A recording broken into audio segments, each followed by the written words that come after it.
Welcome to Praxis. I'm Olivia Rousset. I'd like to welcome our audience here in Sydney, as well as those watching on APAC, online, or listening on radio across the Asia Pacific, and a special welcome to our audience in Dili.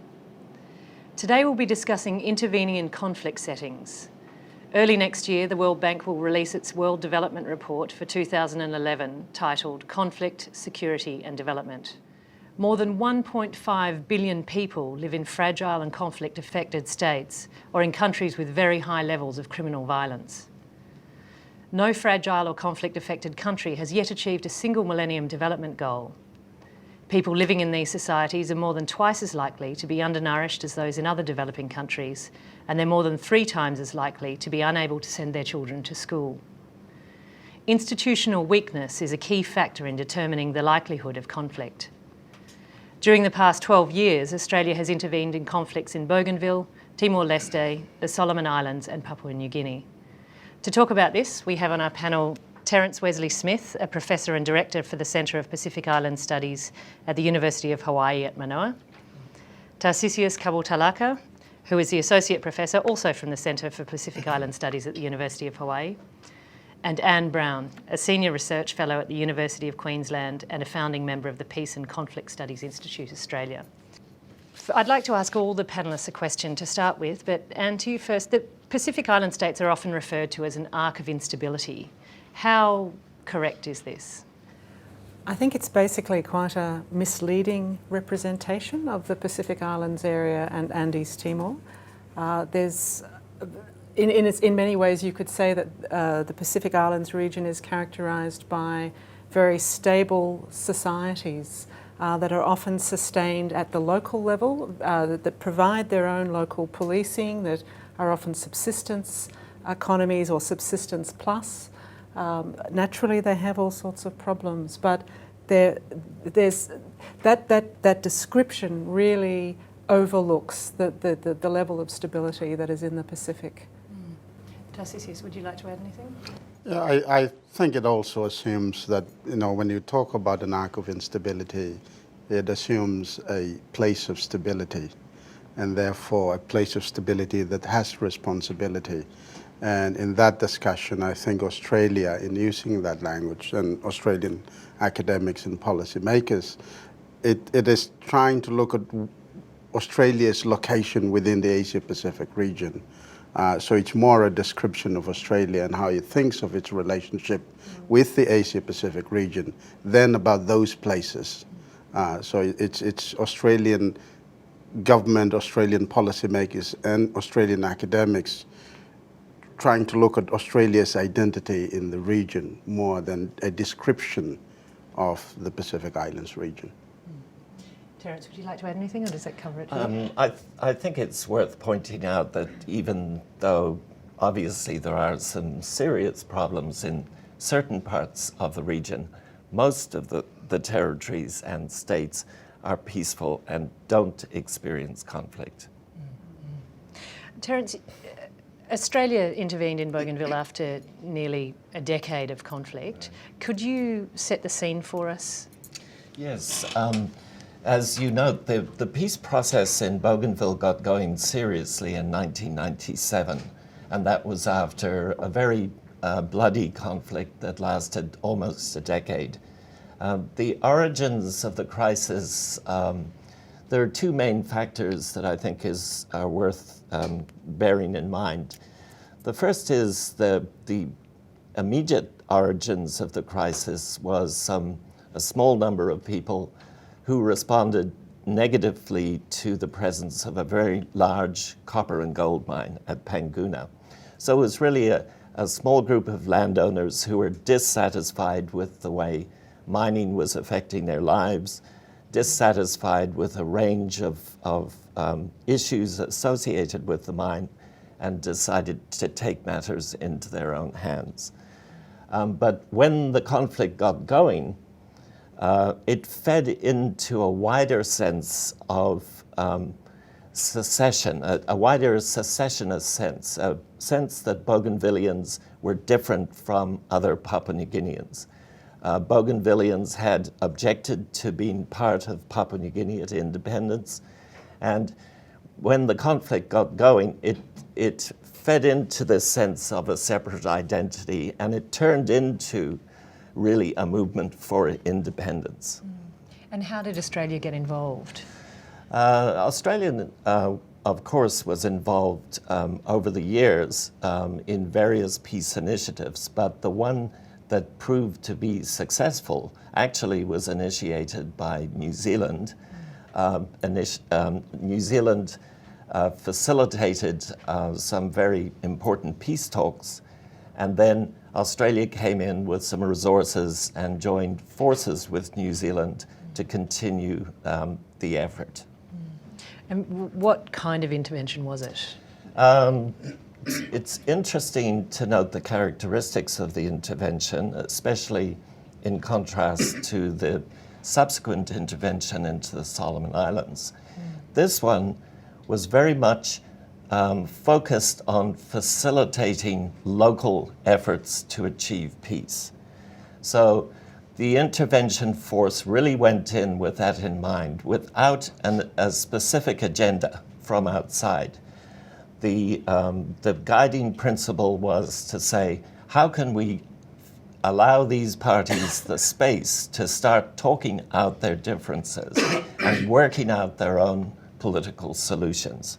And that was the fundamental principle, and I think something that makes it remarkable in the history of intervention in this region. Was there an armed contingent? No, the intervening forces were unarmed, and I think that was symbolic of their mission, which was to allow local processes to find their way towards a solution. So would you say it was successful? Or I think it was very successful. In 2001, the parties to the Bougainville crisis, which were not just Bougainville and Papua New Guinea, but various factions within Bougainville, sat down and signed an agreement, which really was quite remarkable. An agreement that allowed for an autonomous form of government in Bougainville, which nobody had anticipated, and perhaps most importantly, allowed for the possibility of full independence after a referendum. And that referendum will happen as early as 2015. So I think this was a remarkable outcome, and one that nobody would have predicted just a few years prior. So a few years later, Australia was involved in an intervention in Solomon Islands. Tarcisius, can you tell us about Ramsey and how that intervention was different to Bougainville? The focus was very different in the case of the Solomons, because it was focused more on building institutions, particularly building the state.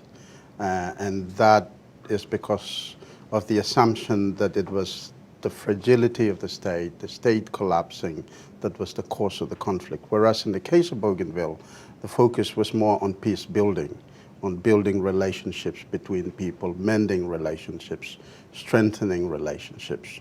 In the Solomons, Ramsey's focus is almost exclusively on the state. And the building of relationship, peace building was left much to the community to do. So that's the main difference. And Australia had been asked to intervene by the Solomon Islands government previously. What had changed that made the government see this intervention as necessary? Yeah, there were two occasions when two different prime ministers had approached Australia during the height of the Solomon Islands conflict, asking for Australian assistance. The Australian government refused. In fact, the Foreign Affairs Minister at that time, Alexander Downer, made a statement saying that it would be foolish to intervene in the Solomons. Australia's policies changed dramatically in 2003, particularly following the Bali bombing and the fact that Australians were killed in Bali. And so it was not only what was happening in the Solomons that determined Australia's policy and its intention to intervene, it was what was happening all around the world. So it was international discussions about international terrorism, so security concerns at the international level that influence decisions here in Australia and how it reacted to the Solomon Islands case. But what's important about that is it also influenced the form of intervention. And part of the international discussion about terrorism is that fragile states are potential places where terrorists could then set up and attack places like Australia and the US. And you see that discussion taking place in the US. That was then reflected in discussions taking place here in Australia. So it's the international discussion about security that changed Australia's policy, not so much what was happening in the Solomons. So the intervention itself, the intervention that was asked for initially and the intervention that they got after the Bali bombings, was that, do you think, to the satisfaction of the Solomon Islands government? I think you could say that, yeah, the Kemakeza government that was in power when we had the Ramsey intervention was quite happy. And in fact, a lot of people in the Solomons who had suffered as a result of the violence and things were quite happy with the intervention. The question, however, is how has it changed over time now that the initial concern about getting arms out of the community and so forth has been addressed? How does the intervention form change in order to accommodate the peace-building process that Bougainville had seen, rather than just focus only on strengthening state institutions? And how does it? Well, at the moment, I think that much of the focus of Ramsey is still on institutional strengthening. That is not to say that people have not reconciled and build that's going on anyway, whether government is involved or not. There are communities, getting together and trying to resolve conflicts that have occurred. But Ramsey's focus is on government institutions. And were there fairly strong existing political structures when Ramsey began that were built on, or what was the situation? Well, I think Ramsey went in with the assumption that the Solomon Islands state was very weak, and therefore its role was to strengthen the state. And that's influenced not only by discussions that were taking place at the policy level, but discussions that were taking place in think tanks here in Australia. Papers coming out saying, describing the Solomons as part of a collapsing state. And so that influenced the form of intervention. So the assumption was that everything collapsed. We'd need to go in and work on it, rebuild it. So what next? Is there an exit strategy, or what is the next step, do you think? Well, at the moment, there is a lot of talk about Ramsey scaling down, and Ramsey, some people are talking about an exit strategy. Initially, the Ramsey thing was that we will not talk about exit strategy because our focus is getting the job done. So we will leave when the job is done. But now people are talking about scaling down Ramsey's presence. I don't think that exit is the thing. It will take different form. There will always be intervention. Perhaps not intervention in the way that we saw in 2003 or now, but intervention in terms of policies, in terms of directing it to Ministry of Finance or Ministry of Home Affairs or Planning or whatever. So there will continue to be Australian involvement or New Zealand involvement. The other thing I want to note is that a lot of times when we talk about Ramsey, the focus is in Australia because Australia pays for the bill and has the biggest contingent in Ramsey, but it is also a regional intervention. It was sanctioned by the Pacific Islands Forum, and that's important to bear in mind as well. And just before, or perhaps with the Ramsey intervention, the Australian government developed a policy of cooperative intervention with principles of partnership and respect of sovereignty. How was that achieved? Well, it was achieved under the Pacific Islands Forum under what was known as the Bikitawa Declaration, in which the Pacific Island governments agreed that if any member country of the forum is in trouble, other Pacific Island Forum member countries can come in and help. So that kind of legitimized the intervention at the regional level. And Australia, the Australian government was quite adamant at the beginning that it would not go in unless it gets the blessing from the Pacific Islands Forum. And so in that sense, it is a cooperative intervention sanctioned by the Forum. The question then arises, does the Forum really have control over what is happening in the Solomons? Or the Forum only gives its blessing to something that is actually dictated by Australia? And just before we move on to Anne, how realistic is the threat of terrorism in fragile Pacific Island states, do you think? My thing is that, you know, people we call terrorists are pretty intelligent people, you know. And if you are to set up something like that, the Solomons would be the worst place to do it. I'm not sure they'd all agree with you for different reasons, I'm sure. Yeah, it's a very unlikely thing. Yeah, it's a very unlikely thing, but people have their reasons to believe that, and it also depends on how you define terrorism. And also, it also depends on, you know, discussing terrorism. Who's the target? Who are we talking? Whose security interests are we talking about? Is it the security interests of the Solomon Islands, or is it the security interest of Australia? Which is also important. The other thing that I think we need to take note of in this international discussion is that at that time, the discussion in the US about the fight against international terrorism put Australia as responsible for this region. And you see languages like the Pacific Islands is our past. We look after it. We are responsible for it. And George Bush referring to the former Prime Minister of Australia, John Howard, as the Deputy Sheriff of the Asia-Pacific region. And so Australia, I suppose, saw itself performing its duty in this part of the region in the broader coalition of the willing that the US led. And as I think you all said earlier, it's the models that are sort of transposed, not necessarily that relevant. Terence, would you like to add anything on the issue of threat of terrorism in fragile states in the region? I would agree with Tarcisius that I think it's very remote. There are other arguments, though, that are put forward about other forms of international crime, drug running, people smuggling are often cited. And those are a bit more realistic in terms of the opportunities that may arise in Pacific Island states. But terrorism, I think it's extremely remote. There are no or very few communities for potential terrorists to attach themselves to or associate with to build their networks.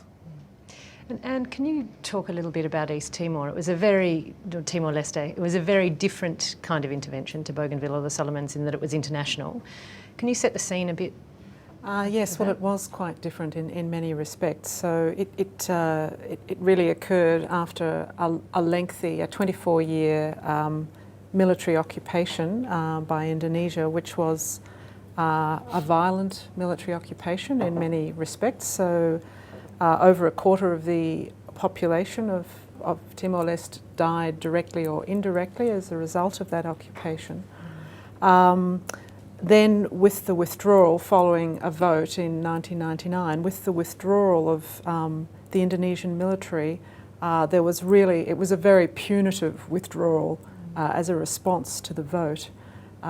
So there was a rampage really by the Indonesian military and the local militia, which were backed by the military, which destroyed around 70% of the infrastructure, the physical infrastructure.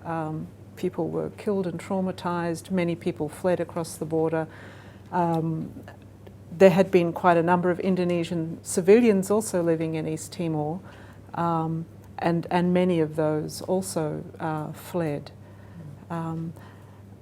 So it was quite a different dynamic. And also actually Australian response was to quite a marked extent on the back of a strong feeling in the Australian community that something needed to be done. So it was a somewhat different dynamic than the one in the Solomon Islands, for example. So there was a lot of discussion about it in Australia, and a sense that we needed to respond to this situation. Initially very much as an emergency response. Yes, indeed. And then the move in, the military move in, was under Security Council, UN Security Council approval. It was accepted by Indonesia. It was quite a different kind of dynamic.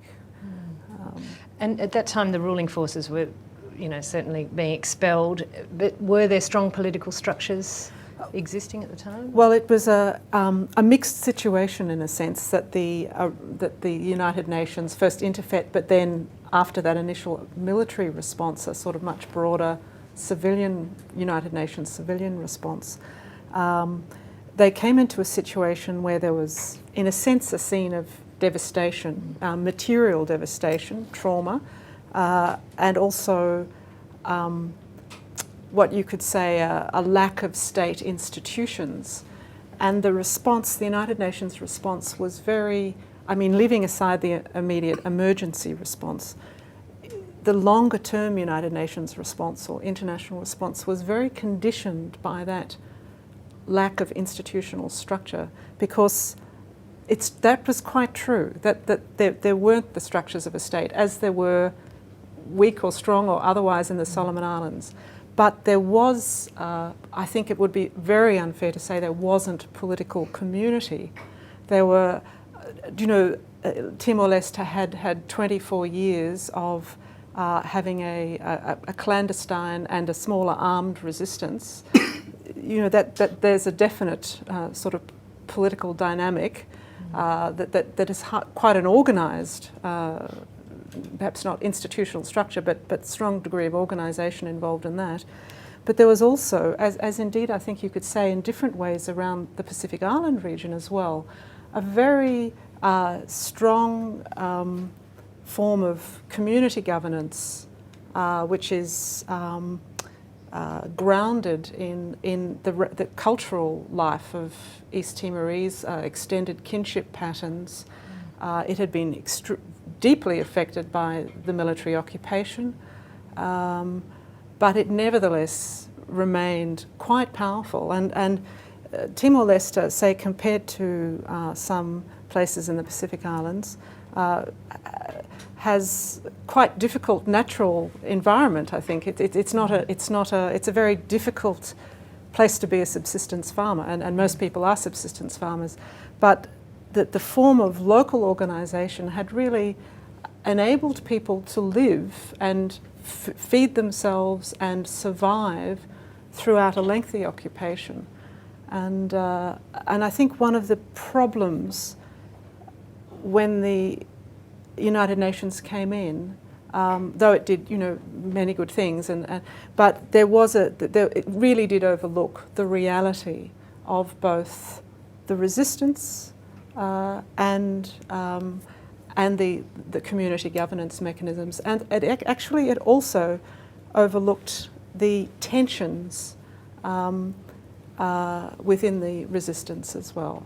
So there was a tendency to assume that because the Indonesians had left, the Timorese were in a sense united, but that wasn't really the case. So then those tensions sort of bubbled up. That played out, in 2006. How different was that? The effect on the people, on the Timorese, how different was 2006? To 1999? Well, it was a much more contained,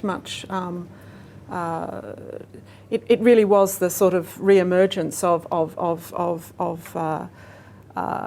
tensions that had been not dealt with in the earlier period of state building, and perhaps are still sort of suppressed in a way. And it was mainly focused around the Dili area. But it did at one level have quite dramatic effects around the country, and I think that many people felt incredibly disheartened by it. People who'd been hanging on for independence and being able to control their own place, and then felt, oh, now we're doing this to ourselves. There was an incredible sense of being disheartened and people, a number of friends talking to me about nightmares returning and sort of trauma effects returning. But at the same time, it was quite contained in the sense of its broader physical, material effects around Dili, with some communities, with it either not flowing out to communities or in areas that were under pressure, it being quite consciously kept out. You know, that the sort of local community leadership saying, we do not want this problem coming up in our area and we will work to keep it out. And it's interesting that in the site that the conflict emerged in was in the armed services, the army and the police. So that the security forces were in a sense the site of the insecurity, and it was community forces to some extent out in the provinces that kept things calm there. But Australian and other international forces came in to contain the violence in Dili, so, and did that quite rapidly. With all of these interventions, could there be something better done to recognise those kind of community, existing community strengths and structures?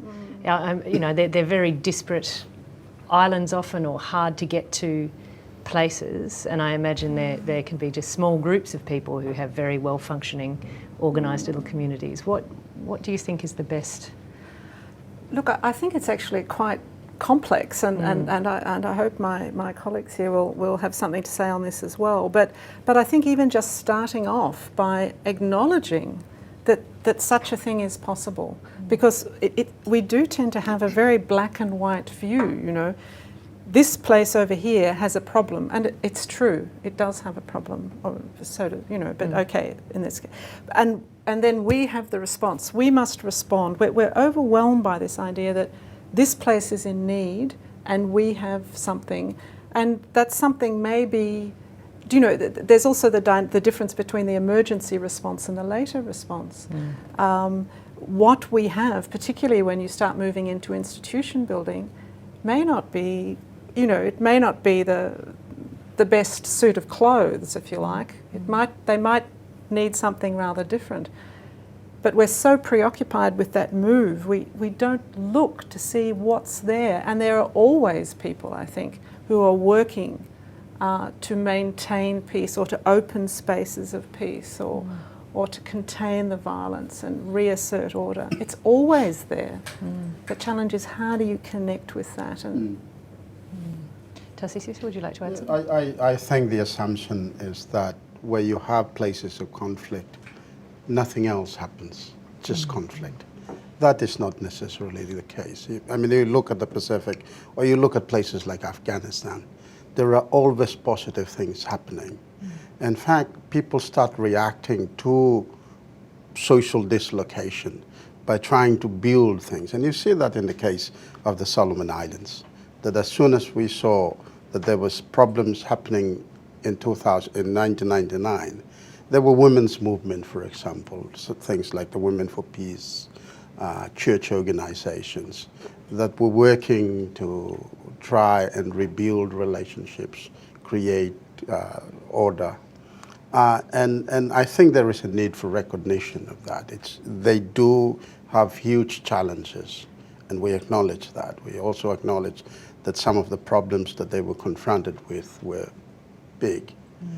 But we should also acknowledge the fact that there were positive things going on. And the other thing is that, and we talked about this in the conference that we just had recently, is that conflicts also a part of social change, that they cause people to rethink how they relate to each other, how they organize societies. So in that way, positive conflicts contribute to part of social development. So it's the challenge of managing it. We have conflicts all the time, but we try and manage it in such a way that it does not degenerate into becoming violent, like we've seen in some of these places.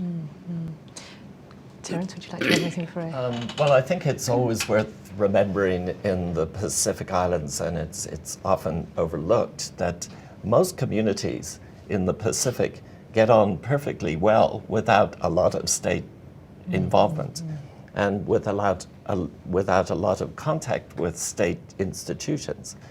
So what that means is when there's a problem like the one that emerged in the Solomon Islands, it was initially, at least, very much focused on particular places within the Solomons. And there were many, many people who were able to observe this conflict, but not really be directly affected by it. Their ordinary lives could go on. They had subsistence, support to rely on, and they could operate perfectly well without the state institutions. So I think that's really worth bearing in mind. It's quite unlike Western societies where most of us are, dependent on the cash economy and dependent on the sort of regulation that the state can provide to give us the security that we need. But most Pacific Islanders don't need that type of intervention in order to have the basics of life. But perhaps that intervention is necessary to strengthen the state to prevent further conflict, I suppose, is the argument.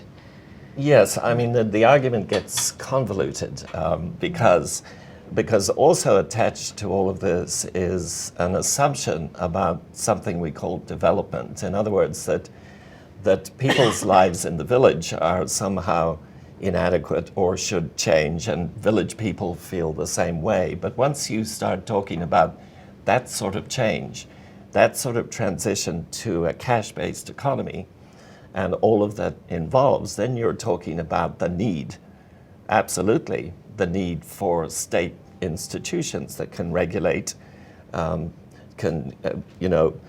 manage resources in a particular way that wasn't the case when people weren't part of the cash economy. The other thing about that is it's interesting that in some of these places, the side of conflict and the institutions that are involved in conflict are state institutions. And one of the interesting things is that if you look at the places that have had some of the problems in the last couple of years, Fiji, for instance, I lived for many, many years in Fiji. I lived through 3 coups in Fiji. Papua New Guinea, the Solomon Islands, and Tonga, and the riots in Tonga and so forth. It is the countries with military forces or paramilitary forces that have had the kinds of conflicts that we have. And also there is an involvement by these institutions. The case of Fiji, for instance. Of course, in Fiji, the conflict is in Suva, and that's understandable. If you're going to execute a coup, then you do it where the government is. You don't do it in Lambasa or someplace far away from Suva. But it's interesting that it is the institution of the state, the military, that's involved. If you look at the case of Bougainville, the involvement of the Papua New Guinea military force. If you look at the case of the Solomons, yes, there was police involvement, or the police degenerating and becoming part of the conflict. In Tonga, it is partly what we saw in 2006, the riot in Nuku'alofa, was partly a reaction to the state institutions that they have and the demand for a change of that. They just had an election. We hope things will become better. I'd like to just open up to the audience for questions. Does anyone have a question? Hi, I'm Catherine from the World Bank. I just had a question. I'm not so familiar with Bougainville, but I know that in Solomon and Timor-Leste that they have set up truth and reconciliation commissions, but long after these events have happened. I'm just wondering your views on the success of those, the impact of those, and whether they've been useful and whether they've occurred in Bougainville. Yes. Well, the Truth and Reconciliation Commission was set up quite soon, really, after the United Nations came into Timor-Leste. and it had a number of functions. It was partly about making it possible for refugees. It was reception, truth and reconciliation. It was partly about making it possible for refugees to come back, who had fled over the border into West Timor, to come back into East Timor and be accepted back into the communities, because in some cases there was anxiety that people who fled might have been not in favour of independence and so forth. So there was some uncertainty about how well people would be accepted back. That process was also, the Truth and Reconciliation process was, so there was a commission, the CAVR, but it was also linked to a form of the Serious Crimes Unit that would investigate, major crimes. So it was quite a complex structure. And it also tried to work, quite importantly, I think, it tried to link in with local cultural forms of reconciliation, so that the idea was that lesser crimes, they could still be quite serious, would be dealt with by a version, a sort of centralised version of the more traditional mechanisms. The whole process did some tremendous work.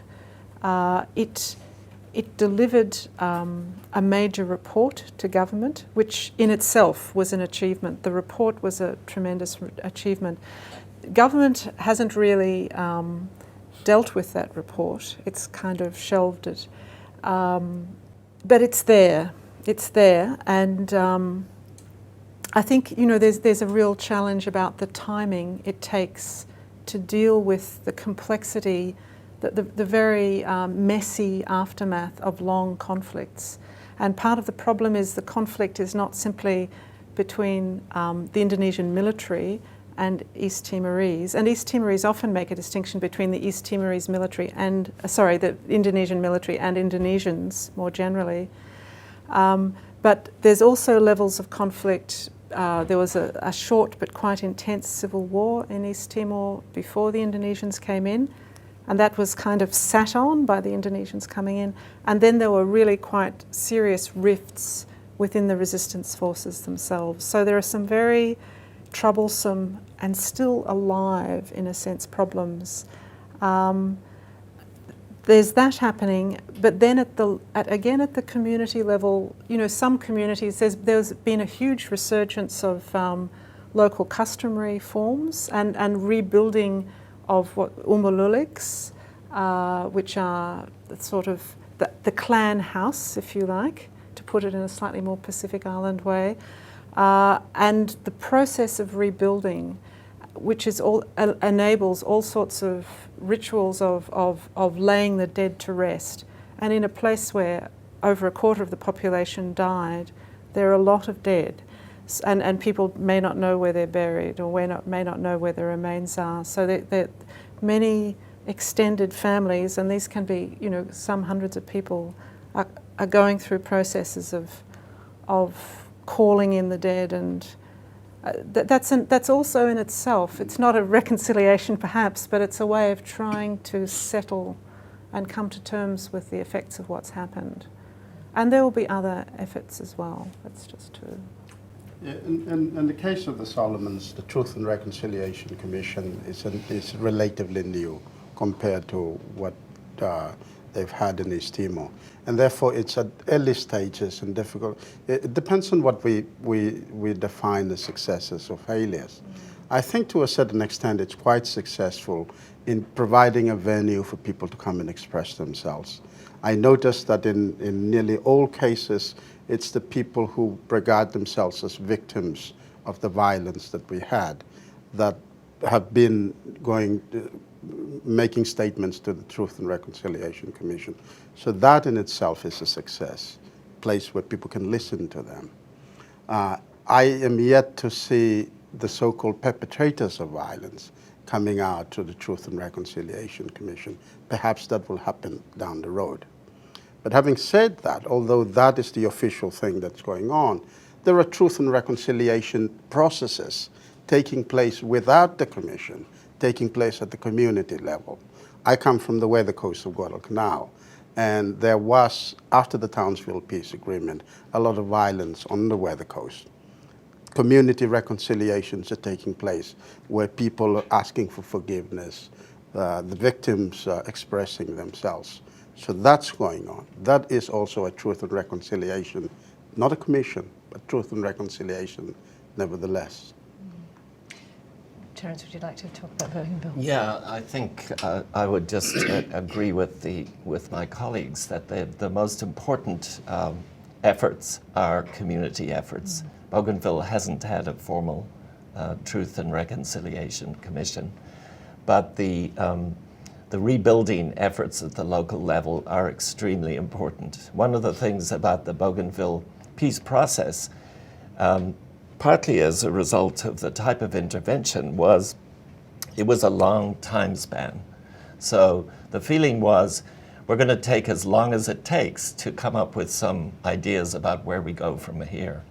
And there wasn't the pressure to move on and to come up with a solution right away. So there were quite a number of years while these discussions were going on, and which allowed the parties to get together to go through traditional ways of making peace and reconciling with each other. Because like the other conflicts, the Bougainville conflict was extremely traumatic. And the biggest trauma was within Bougainville itself. It was Bougainvillians against Bougainvillians, people who were related to each other on different sides of a conflict. And what's really remarkable about Bougainville recently is how those relationships have been mended, and now people are focused on what sort of Bougainville do they want going forward. Actually, Terence, I had a really great story, if I can just add it, about Bougainville. Although, as you know, it's not my background, but someone was talking about making efforts because the PNG, many of the PNG police or military were from the Southern Highlands. Yes, that there had been efforts from Bougainville to visit the Southern Highlands and have reconciliation with the Southern Highlands, because many people saw the military as, not PNG military, but those Southern Highlanders who were coming into our territory. So there had been initiated from within. But in this case, and I think this is part of the complexity of, talking about the state and the community, even though I'm doing that myself, it was both a community and a provincial or an autonomous region initiative to go and do that. And I think it is important that the community initiatives are really important, but they do need to have a way of percolating up to a broader national level as well. It's kind of part of a national exchange about how do we deal with this. I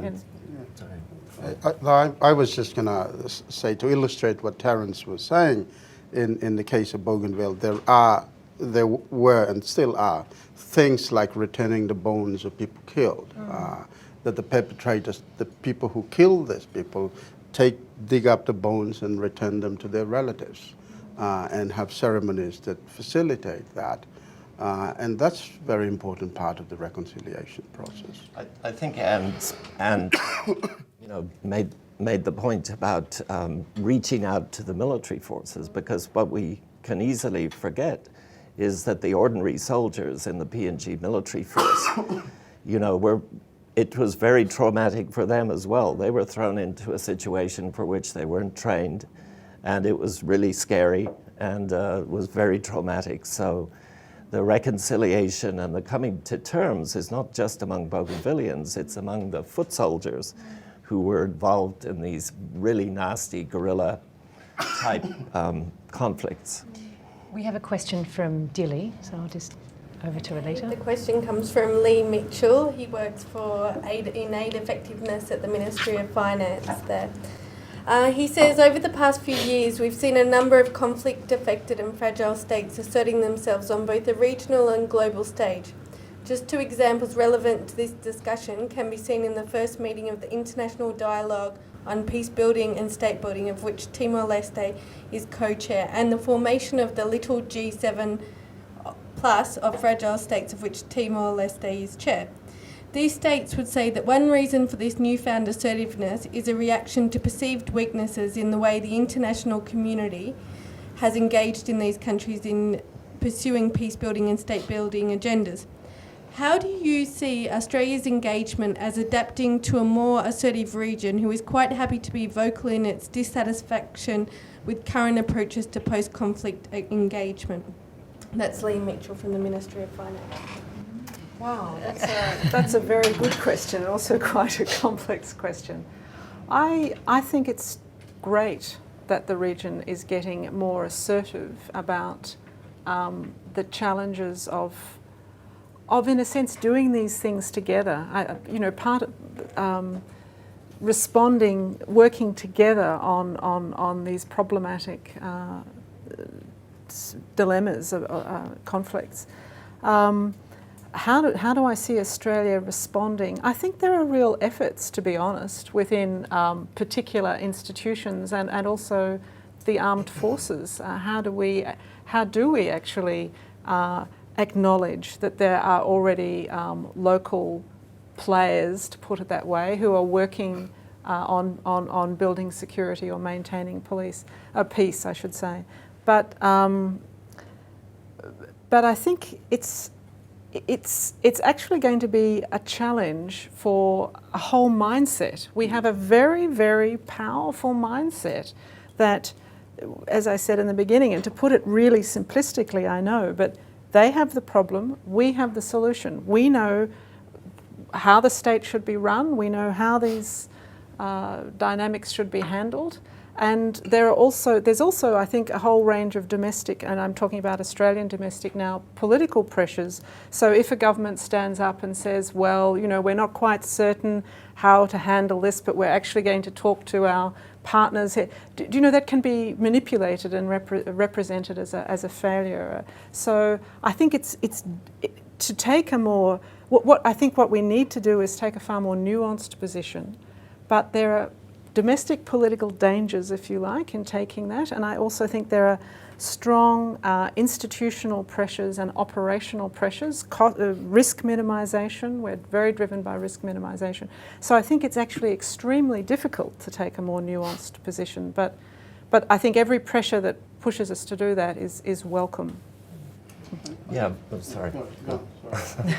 No, I was just going to make the point that I think there is a learning going on not only on the part of Australia, but all of us in how we deal with these kinds of things.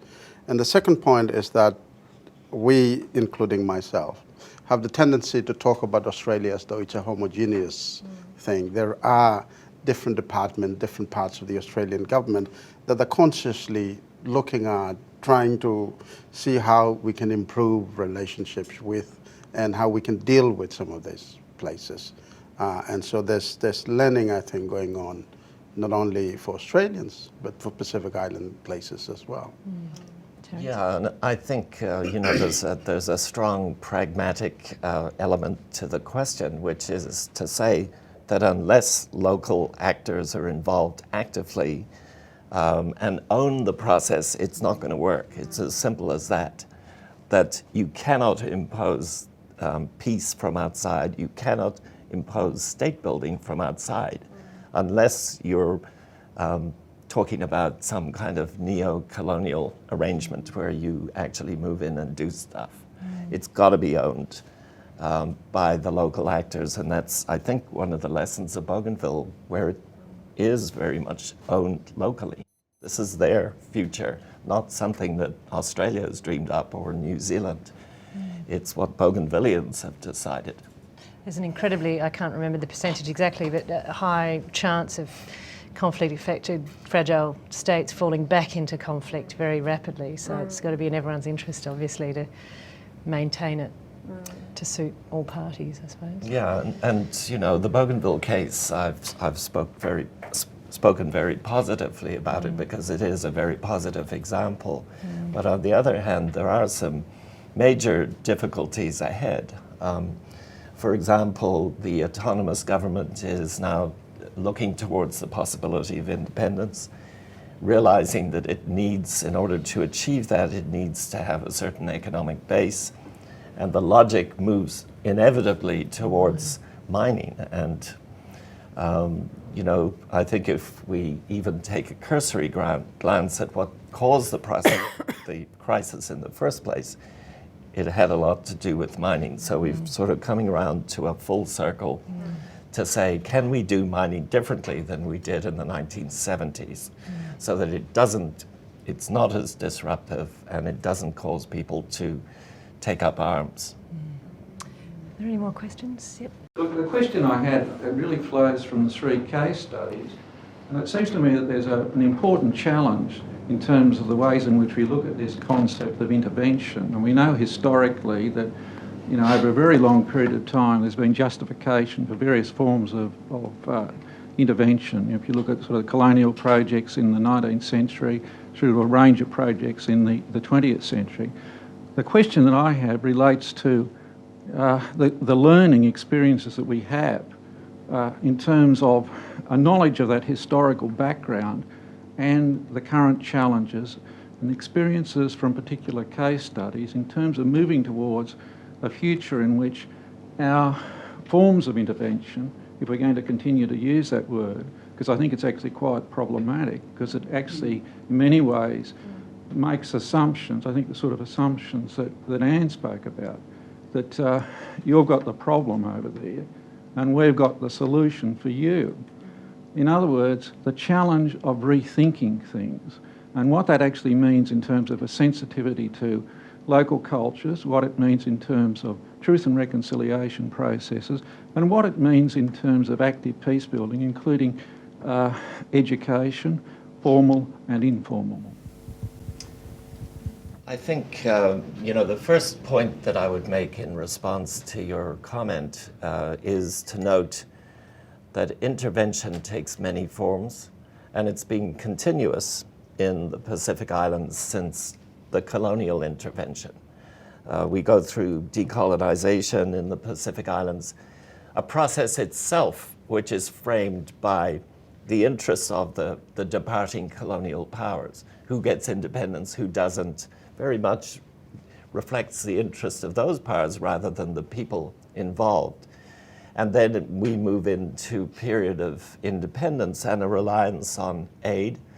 Aid becomes a way of influencing Pacific Island governments as they go about establishing their institutions or engaging in development projects. So aid becomes a form of leverage, a form of intervention.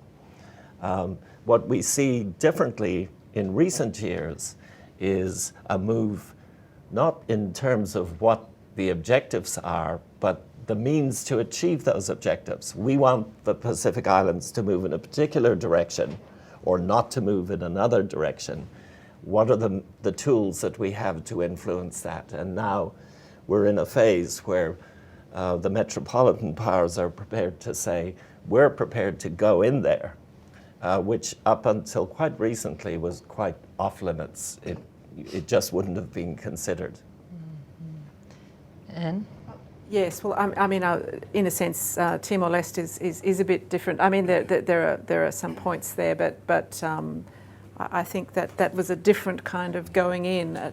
I absolutely agree, Frank, that term is highly problematic, and then, you know, when are we talking about something that is an intervention in that very strong term, which is a kind of a military security intervention, and I agree that we can talk about all our engagements in some respects as interventions, and yet that's so misleading because we're completely interconnected and entangled and with each other, really, and we need to somehow accept that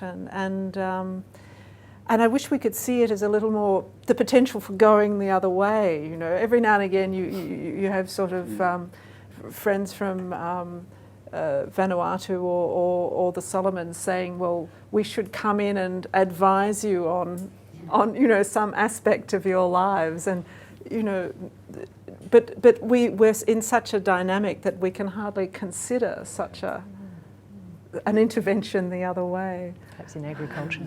Yes. I was going to suggest an Australian update, where we come and tell you how fragile Australia is. But one of the things I think that we realize as well is, Australia cannot escape the fact that it's huge, both in terms of economy and in terms of the size of the place and population. And therefore, it determines the kinds of relationships that we have and how we perceive that relationship. And Australia seeing itself. I think that one of the things that, having lived in Australia for a while, one of the things that I've always thought about is how Australia defines itself. Is it part of the Pacific, or is it Europe in the Pacific?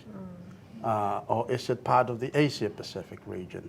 And that, I think, if we are clear about who we are, then it influences how we relate to our neighbours. Okay, I'd like you to join me in thanking our panellists for today, Anne Brown, Tarcisius, Kabutaulaka, and Terence Wesley-Smith. Thank you. And I hope that you'll join us in a month's time for the next Praxis. And thanks to our live audience in Dili and to yourselves here in Sydney. If you'd like to subscribe to the podcast of Praxis or watch episodes online, go to worldbank.org/Praxis. Thank you. Goodbye.